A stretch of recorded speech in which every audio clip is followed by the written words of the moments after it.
চলুন আমরা প্রভু যীশু খ্রিস্টের অলৌকিক কাজ ৫,০০০ লোককে খাওয়ানো গল্প সম্পর্কে জেনে আসি। যোহনের মৃত্যুর খবর শুনে যীশু একাই সেখান থেকে নৌকায় করে একটা নির্জন জায়গা চলে গেলেন।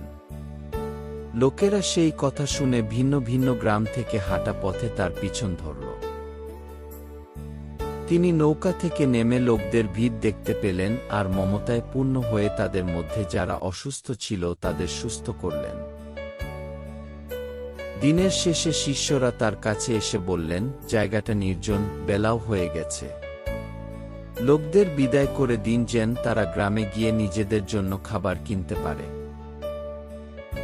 যিশু তাদের বললেন, ওদের যাবার দরকার নেই, তোমরাই ওদের খেতে দাও।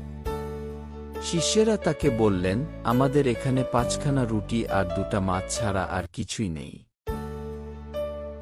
তিনি বললেন, ওগুলো আমার কাছে আনো। পরে তিনি লোকদের ঘাসের উপর বসতে আদেশ করলেন, আর সেই ৫খানা রুটি আর ২টা মাছ নিয়ে স্বর্গের দিকে তাকিয়ে ঈশ্বরকে ধন্যবাদ দিলেন।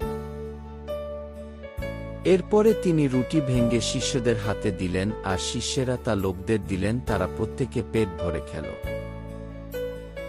খাওয়ার পরে যে টুকরাগুলো পড়ে রইল শিষ্যরা তা তুলে নিলেন, আর তাতে ১২টা টুকরি পূর্ণ হল। যারা খেয়েছিল তাদের মধ্যে স্ত্রীলোক ও ছোট ছেলে মেয়ে ছাড়া কম বেশি ৫,০০০ পুরুষ ছিল।